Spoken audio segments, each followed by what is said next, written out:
एक बार की बात है। किसी नगर में घोड़ों का एक व्यापारी रहा करता था। परिवार में अपना कहने के लिए उसे केवल माँ और बहन थी। वह वर्ष में कुछ दिन तो अपने घर में रहता, किंतु ज़्यादा दिन बाजार में घोड़े और खच्चर की खरीद बेच में बिता दिया करता था। एक दिन वह व्यापारी किसी दूर के नगर में घोड़े बेचने के लिए गया। वहाँ अच्छा खासा मेला लगा हुआ था। वहीं उसने एक अत्यंत सुंदर लड़की को देखा जो अपने हाथ की बुनी हुई कुछ ऊन मेले में बेचने के लिए लाई थी। वह व्यापारी उस पर मोहित हो गया और उससे शादी करके अपने घर ले आया। लेकिन उसकी माँ और बहन बहू को देखकर खुश नहीं हुई, क्योंकि वह गरीब बाप की बेटी होने के कारण अपने साथ दहेज नहीं लाई थी। शादी के लगभग साल भर बाद व्यापारी की पत्नी ने एक सुंदर लड़की को जन्म दिया। लेकिन इसके थोड़े ही दिन के बाद वह अपने पति और बच्ची को रोता छोड़कर चल बसी। कुछ सालों के बाद में व्यापारी की माँ भी मर गई। व्यापारी की माँ छोटी बच्ची को बहुत प्यार करती थी और उसकी बहुत देखभाल करती थी। लेकिन उसकी बहन उससे बड़ी घृणा करती थी। जब लड़की बड़ी हुई तो उसकी बुआ ने उसे ऐसे काम करने को दिए जो घर में सबसे मुश्किल थे। उसका पिता घर पर तो रहता नहीं था, उसे कभी ऐसे काम नहीं करने देता था। लेकिन वह प्रायः घर से बाहर ही रहता था, इसीलिए बुआ उसे बहुत तंग किया करती थी। वह बेचारी मार के डर से पिता के आने पर बुआ की शिकायत भी नहीं कर सकती थी। उस छोटी लड़की का नाम कौन चिटा था। उसकी बुआ ने उसे जितने भी छोटे बड़े काम सौंप रखे थे, उनमें सबसे मुश्किल काम झरने से पानी भरकर लाने का था। यह झरना घर से बहुत दूर था। झरना एक पहाड़ी की चोटी के नीचे था। इस पहाड़ी के बारे में लोगों का विश्वास था कि वहाँ भूत प्रेत रहा करते हैं। पहाड़ी की चोटी पर एक महल के खंडर बने हुए थे। गांव के बुजुर्ग लोगों का कहना था कि रात के समय उस महल में मशालें जलती देती हैं और तरह तरह के गानों की आवाज़ें भी सुनाई देती हैं। लेकिन कौन चिटा ने कभी ऐसी कोई बात नहीं देखी थी, बल्कि उसे तो वहाँ जाने में बड़ा आनंद आता था, क्योंकि वहाँ जाकर उसे बड़ी शांति का अनुभव होता था। इसी प्रकार दिन बीतते रहे। लड़की की 17वीं सालगिरह आई। अब वह फूल की तरह सुंदर और मोहक बन गई थी। पड़ोस में ही एक युवक रहा करता था जो उससे प्रेम करता था। कौन चिटा भी उसे पसंद करने लगी। वे दोनों इस प्रतीक्षा में थे कि कब लड़की के पिता घर वापस लौटें और वे दोनों उनका आशीर्वाद प्राप्त करें। लड़का स्वभाव का बड़ा ही नेक था और दयालु था, और साथ में सुंदर तो था ही। दोनों को विश्वास था कि कौन चिटा के पिता इस रिश्ते के लिए कभी भी मना नहीं करेंगे। फिर लड़के के पिता और लड़की के पिता में पुरानी गहरी दोस्ती भी थी। संयोगवश लड़की की सालगिरह एक त्योहार से पहले दिन पड़ती थी। यह ईसाइयों का बहुत बड़ा त्योहार था। ईसाइयों का विश्वास है कि इस दिन मुर्दे कब्रों से उठकर खड़े होते हैं। उस दिन रात के समय शहर में एक बड़ा नाच होने वाला था, और लड़की ने लड़के को वचन दिया था कि वह नाच में अवश्य मिलेगी। वह नाच के लिए तैयार होने लगी। उसने अपनी सबसे सुंदर पोशाक पहनी, फूलों वाला रेशमी लाल शाल निकाला, फिर अपने लंबे सुनहरे बालों में सुगंधित तेल डालकर और फूल लगाकर अपनी बुआ के पास पहुंची। उसे देखते ही उसकी बुआ नाराज होकर बोली, घर में पानी की एक बूंद नहीं है और तुझे नाच में जाने की सोच रही है। अभी तो नाच में 1 घंटे की देर है। जा झरने से थोड़ा सा पानी तो ले आ। कौन चिटा ने विनती करते हुए कहा, बुआ जी, इस समय झरने पर जाना क्या ठीक रहेगा? रात को पानी का क्या होगा? मैं नाच के लिए पूरी तरह से तैयार हो चुकी हूँ। पानी भर के लाऊंगी तो मैं बिल्कुल थक जाऊंगी और मेरे सारे कपड़े भी खराब हो जाएंगे। कहो तो मैं पास वाले नल से पानी ले आऊं। वहाँ वह कोई पानी में पानी है। उसकी बुआ बोली, उसे तो कुत्ते भी नहीं पिएंगे। नालायक कामचोर। लड़की की आंखों में आंसू आ गए। उसने मुंह से एक शब्द भी नहीं निकाला और घड़ा उठाकर झरने से पानी भरने के लिए चल दी। उसने सोचा कि यदि मैं जल्दी ही लौट आऊं तो अभी भी नाच में जा सकती हूँ, क्योंकि समय अभी काफ़ी था। लेकिन घंटों बीत गया। गाना बजाना बहुत कुछ हो चुका था और कुछ हो रहा था, लेकिन लड़की नहीं आई। लड़का इधर उधर उसके बारे में लोगों से पूछता फिर रहा था, लेकिन किसी को उसके बारे में कुछ मालूम नहीं था। उसे शक हुआ कहीं वह बीमार तो नहीं पड़ गई, और वह फौरन ही उसके घर की ओर चल दिया। लेकिन जब वह वहां पहुंचा तो उसकी बुआ की मनहूस सूरत दिखाई दी। लड़की का कहीं पता नहीं था। बुआ उस समय इतनी डरी हुई थी कि उसने दरवाज़ा भी डरते डरते खोला। उसने लड़की के बारे में बुआ से पूछा। मैंने उसे कई घंटे पहले झरने पर भेजा था, बुआ ने उत्तर दिया। उसके बाद से ही वह गायब है। जब बहुत देर हो गई और दिन छिपने को आया, तब भी वह नहीं लौटी तो मैं झरने पर गई थी। उसकी घड़ी तो झरने के पास रखी थी, लेकिन वह खुद कहीं दिखाई नहीं दी। मैं बहुत देर तक खड़ी जोर जोर से आवाज़ लगाती रही, लेकिन कोई उत्तर नहीं मिला। फिर मैं कुछ देर खड़ी होकर आवाज़ें सुनती रही। मैंने घोड़ों के टापों की आवाज़ें सुनी। ऐसा लग रहा था मानो बहुत से घुड़सवार मेरी ओर आ रहे हों। मैं इतनी डर गई कि एक चट्टान के पीछे छिपकर बैठ गई। थोड़ी देर के बाद मेरे सामने से बहुत सारे घुड़सवार गुजरे, जिन्होंने अजीब तरीके की पोशाकें पहनी हुई थीं। उनके सिर पर सफ़ेद कफन सा बंधा हुआ था। उन सबके चेहरे सफ़ेद थे और वे बहुत दुबले पतले थे। कोई भी पहचानने में नहीं आ रहा था। मैं इस कदर डर गई कि वहीं बेहोश हो गई। वे लोग वहाँ से धीरे धीरे चल रहे थे और इधर उधर बिल्कुल भी नहीं देख रहे थे। जब मुझे होश आया तो मैं वहाँ से भागकर घर आ गई और दरवाज़ा बंद करके बैठ गई। लेकिन कौन चिटा क्या हुआ? लड़की ने पूछा। वह मुझे नहीं दिखाई दी। कहीं वही लोग तो उसे वहाँ से नहीं ले गए हैं? जब बुआ यह बता रही थी तो लड़का डर के मारे पीला पड़ता जा रहा था। लड़की को पता था कि अगले दिन बड़ा त्योहार है। उस रात गड़े हुए मुर्दे भी उठ खड़े होते हैं। वह समझ गया कि बुआ ने जिन्हें देखा था वे देश के मूर लोगों की भूत प्रेत थे। मूर लोगों का राजा जिस जगह दफनाया गया था, वे सब लोग वहीं जाया करते हैं। तुम्हारा भला हो, उसने हाथ मलते हुए कहा। तुम्हें मालूम है कि कल त्योहार है और आज गड़े हुए मुर्दे कब्र में से उठे हैं। चारों तरफ भूत प्रेत फैल रहे हैं और तुमने कौन चिता को झरने पर पानी भरने भेज दिया। यदि उसे कुछ भी हो गया तो उसकी मौत की जिम्मेदार तुम होगी। और वह भागता हुआ पागलों की तरह झरने की तरफ चल दिया। आकाश में पूरा चंद्रमा निकल रहा था और चारों ओर दिन की रोशनी फैल रही थी। जब वह झरने के पास पहुंचा तो उसने देखा कौन चिटा के घड़े तो वहीं रखे हुए थे, लेकिन उसका कहीं पता नहीं है। बहुत देर तक वह पहाड़ की चोटी पर चिल्लाता फिरता रहा, लेकिन उसे कौन चिटा नहीं मिली। उसने सोचा कि शायद कौन चिटा किसी और रास्ते से घर लौट गई हो, इसीलिए उसे घर जाकर देख लेना चाहिए। लेकिन घर जाकर उसे सिर्फ बुआ दिखाई दी, जो डर के मारे कांप रही थी। लड़का दरवाजे से ही लौट पड़ा और भागता हुआ फिर झरने की ओर गया। उसने सोचा कि जब दिन निकल आएगा तो वह उसके पद चिन्हों के सहारे उसे तलाश करेगा। उधर कौन चिटा के साथ क्या बीती, अब जरा यह सुने। कौन चिटा पानी भरकर घर लौटने की जल्दी में थी। उसने अपने घड़े भर लिए थे और लेकिन जैसे ही वह घड़े उठाकर चलने को तैयार हुई, उसे भी कहीं दूर से बहुत सारे घुड़सवारों की टापों की आवाज़ सुनाई दी। अपनी बुआ की तरह भागकर वह भी एक चट्टान के पीछे जा छिपी। उसने देखा कि वे सब घुड़सवार सफ़ेद रंग की हैं और पुराने जमाने की पोशाक पहने हुए हैं और बिल्कुल चुपचाप चल रहे हैं, मानो किसी राजा की अर्थी के साथ जा रहे हों।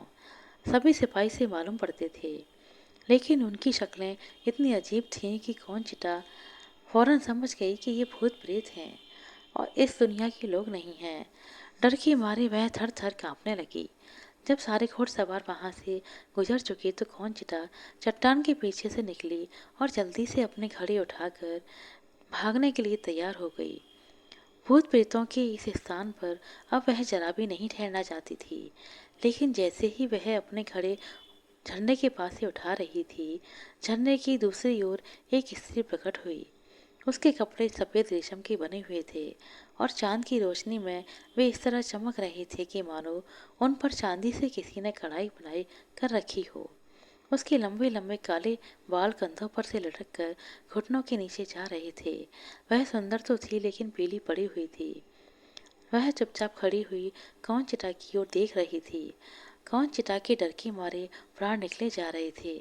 अंत में कौन चिटा ने साहस करके पूछा, आप मुझसे कुछ कहना चाहती हैं क्या?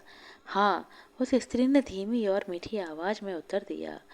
अगर तुम चाहो तो मेरा एक बड़ा काम कर सकती हो, क्योंकि उस काम को करने के लिए तुम्हारी जैसी ही किसी निर्दोष और सुंदर लड़की की आवश्यकता है।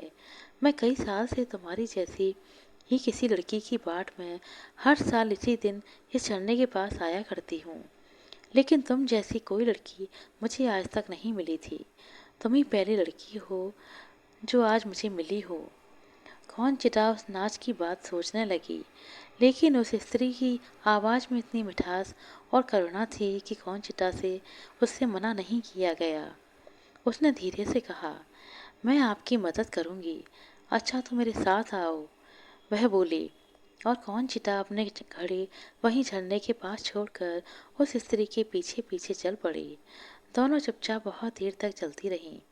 अंत में वे एक पहाड़ी गुफा के द्वार पर आईं, जिसका मुंह एक काले पत्थर से बंद था। स्त्री ने ज्यों ही अपना हाथ उस गुफा के दरवाजे पर रखा, वह पत्थर हट गया। इसके बाद वह गुफा कौन चिटा को साफ साफ दिखाई देने लगी। वह स्त्री कौन चिटा से बोली, अपनी आंखें बंद कर लो और मेरा हाथ पकड़ लो, मैं तुम्हें अपने पीछे पीछे ले चलूंगी। उस स्त्री का हाथ बर्फ की तरह ठंडा था। दोनों बहुत देर तक चलती रहीं। अंत में कौन चिता को लगा कि वह पहाड़ के नीचे बिल्कुल पाताल में आ गई है। वहां आकर स्त्री रुक गई और बोली, अब तुम अपनी आंखें खोल लो। कौन चिता ने अपनी आंखें खोल लीं। गुफा का दृश्य देखकर उसकी आंखें चौंधिया गईं। ऐसा प्रतीत हो रहा था कि मानो गुफा में चारों ओर हीरे ही हीरे जड़े हुए हैं। हीरे मोतियों की चट्टानें उसके सामने पड़ी हुई थीं और छत पर भी हीरे ही लगे हुए थे। उसके चारों ओर जो भी कुछ था बहुत ही ज्यादा चमक रहा था, लेकिन यह सब चीजें किसी ऐसी रोशनी में चमक रही थीं जो ना तो सूर्य की रोशनी हो सकती थी और ना ही चांद की। पता नहीं चल रहा था कि वह रोशनी कहाँ से आ रही है। मेरे पास आकर बैठो, वह स्त्री कौन चिटा से बोली। फिर मैं तुम्हें अपनी कहानी सुनाऊंगी और बताऊंगी कि तुम कैसे मेरी सहायता कर सकती हो। उस महिला ने अपनी कहानी शुरू की। आज से सदियों पहले मैं भी तुम्हारी तरह एक सुंदर सी लड़की थी। मेरा जन्म मूर परिवार में हुआ था। उन दिनों मूर और ईसाई लोगों में बड़ी लड़ाई चला करती थी। एक बार उन लोगों ने हमारे शहर को घेर लिया और मैं उनके घेरे में आ गई। पहले तो मुझे अपने भाई बहनों की चिंता होने लगी, किंतु अंत में मैं उस ईसाई अफसर पर मोहित हो गई जिसने मुझे पकड़ रखा था। वह मुझे अपने देश ले गया और उसने मुझे ईसाई बना लिया। फिर हम दोनों की शादी हो गई। जब मेरे पिताजी ने यह बात सुनी तो वह मृत्यु शैया पर पड़े आखिरी सांस ले रहे थे। मरते मरते भी उन्होंने मुझे श्राप दिया कि मैंने जो अपने देश और धर्म को छोड़ा है, उसकी सजा में मरने के बाद तक भूत बनकर घूमती रहूंगी, जब तक कोई सुंदर और निर्दोष लड़की मेरे साथ इन गुफा में आकर मेरी सहायता ना करेगी। यह गुफा जादू की है और उस लड़की को मेरा हाथ कसकर पकड़े रखना होगा। इस बीच जो भी जादू मुझ पर हुए हैं वे सब धीरे धीरे करके उतरेंगे। जब सारे जादू उतर जाएं तो वह लड़की मुझे चूम ले। बस इस तरह मेरी दुखी आत्मा को शांति मिल सकती है। लेकिन क्या तुम में इतना साहस है कि तुम मेरा हाथ पकड़े बैठी रहो। मैं कोशिश तो जरूर करूंगी, कौन चिटा ने साहसपूर्ण शब्दों में उत्तर दिया। उस स्त्री ने कहा, चाहे जो भी हो, लेकिन तुम मेरा हाथ मत छोड़ना। अपनी प्रार्थनाएं भी कभी बंद मत करना। जब तक तुम प्रार्थना करती रहोगी तुम्हारा कोई बाल भी बांका नहीं कर सकेगा। तुम जरा भी ना चिल्लाना और किसी का नाम लेकर भी मत पुकारना। यदि तुम कहीं भी चूक गई तो मेरे ऊपर जो श्राप है उसका प्रभाव दूना हो जाएगा। लेकिन अगर तुम सफल हो गई तो मेरी आत्मा मुक्त हो जाएगी। और उसने कौन चिता को कांसे का एक पुराना सा घड़ा दिया जो वहीं पड़ा हुआ था। कौन चिता ने घड़ा हाथ में ले लिया और दूसरे हाथ में उस स्त्री का हाथ पकड़ लिया। उसके बाद वह जोर जोर से अपनी प्रार्थना पढ़ने लगी। उसने भय से देखा कि उसकी साथिन औरत फौरन ही एक भयंकर भयंकर काली रीछ में बदल गई। जो हाथ उसने पकड़ रखा था वह अब एक रीछ का घने बालों वाला पंजा बन गया था। भय के मारे वह उसे छोड़ने वाली ही थी। उसे स्त्री की बात याद आ गई। उसने फौरन ही उसके हाथ को कसकर पकड़ लिया और जोर जोर से प्रार्थना पढ़ने लगी। तुरंत ही सारी गुफा बड़े भयावने रीछों से भर गई और सभी उसकी ओर देखकर दांत निकालने लगी।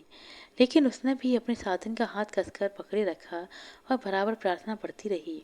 थोड़ी देर में ही गुफा में चारों ओर अंधेरा फैल गया और उससे समुद्र की लहरों जैसी आवाज सुनाई दी। इन लहरों की दहाड़ के साथ ही उसे कुछ घुड़सवारों की आवाज आई जो गुफा के ऊपर से गुजर रहे थे। फिर सब शांत हो गया, लेकिन थोड़ी ही देर के बाद अचानक उसके कानों में लड़के की आवाज आई, कौन चिटा, कौन चिटा, तुम कहाँ हो। प्यारी कौन चिटा तुम कहाँ हो। उसने रीछ का हाथ पकड़े ही पकड़े लड़के की बात का जवाब देना चाहा, लेकिन तभी उसे ध्यान आया कि वह कहाँ है और उसे ऐसा नहीं करना चाहिए। लड़के की आवाज़ जब भी बराबर उसके कानों में गूंज रही थी, कौन चिटा, कौन चिटा। उसने उन आवाज़ों की परवाह ना करके जोर जोर से अपनी प्रार्थना पढ़नी शुरू कर दी। धीरे धीरे वह आवाज़ भी आनी बंद हो गई। अंत में गुफा में फिर रोशनी आना शुरू हो गई और उसी प्रकार हीरे चमकने लगी। उसके हाथ में जो पंजा था वह धीरे धीरे और भी ठंडा होने लगा और उसकी शक्ल भी बदलने लगी। उसने डर के मारे अपनी आंखें बंद कर ली और सोचने लगी कि उसके हाथ में जो हाथ है उसका अब क्या हो रहा है।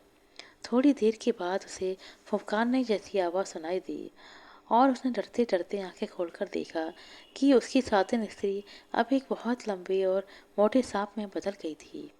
तुरंत ही उसके चारों ओर गुफा में सांप ही सांप दिखाई देने लगे, जो उसको डसने की कोशिश करने लगे। लेकिन कौन चिटा ने भी अपने हाथ वाले सांप को पकड़े ही रखा और जोर जोर से अपनी प्रार्थना पढ़ती रही। थोड़ी देर में सारे सांप गायब हो गए। जहाँ वह खड़ी थी वहाँ आग की ऊंची ऊंची लपटें उठने लगीं और उसने अपने आप को लाल लाल लपटों के बीच में पाया। उसके हाथ का सांप अब एक जलती और दहकती हुई लाल सलाख में बदल गया। वह डरकर उसे छोड़ने ही वाली थी कि उसे फिर अपने दुखिया साथिन का ध्यान आया। वह उसको पकड़े खड़ी रही और अपनी प्रार्थनाएं दोहराती रही। अब उसने देखा कि वह स्त्री फिर से प्रकट हो रही है। उसने जो जलती हुई सलाख पकड़ रखी है अब फिर कोमल सफ़ेद हाथ में बदल गई है। थोड़ी थोड़ी आग उसके चारों ओर जल रही है। अच्छा, अब मुझे चूम लो, उस स्त्री ने धीरे से कहा। कौन चिटा ने डरते डरते आग की लपटों पर झुककर उसे चूम लिया। फौरन ही आग गायब हो गई और चारों ओर ठंडक फैल गई और सब शांत हो गया। कौन चिटा का जो हाथ उस स्त्री के हाथ को पकड़े हुए था वह अब खाली था, लेकिन अंधेरे में भी कौन चिटा को किसी की लंबी और संतोषपूर्ण सांस सुनाई दी और उसे बड़े जोर की नींद आ गई। जब वह सोकर उठी तो उसने अपने को झरने के पास पाया। पास में ही उसके घड़े भरे हुए रखे थे।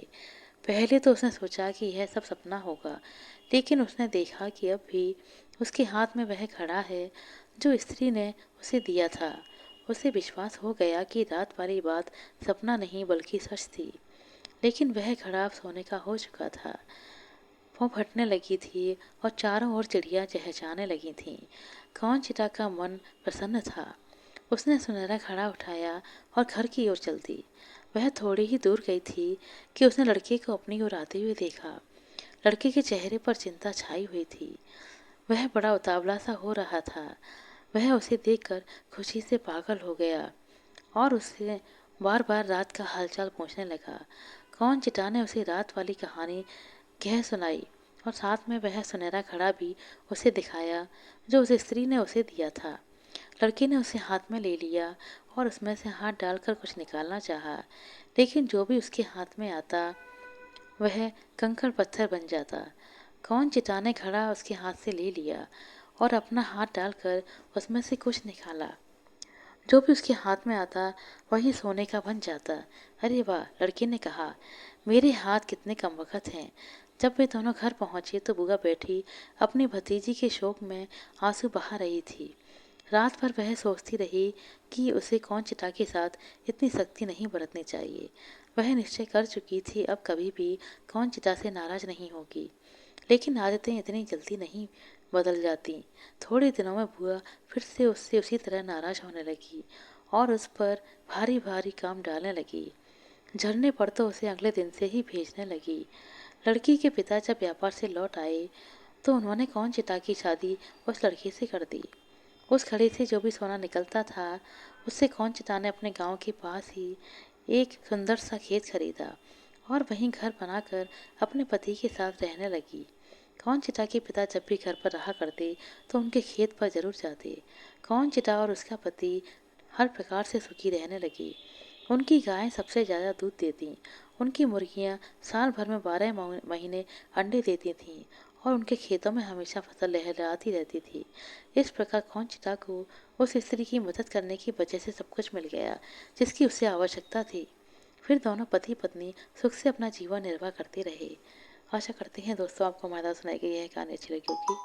कहानी अच्छी लगी हो तो कृपया लाइक कर दें, शेयर कर दें। चैनल पर नए हैं तो सब्सक्राइब कर लें। अपना कीमती समय देने के लिए बहुत बहुत धन्यवाद। मिलते हैं अगली वीडियो में, तब तक के लिए नमस्कार।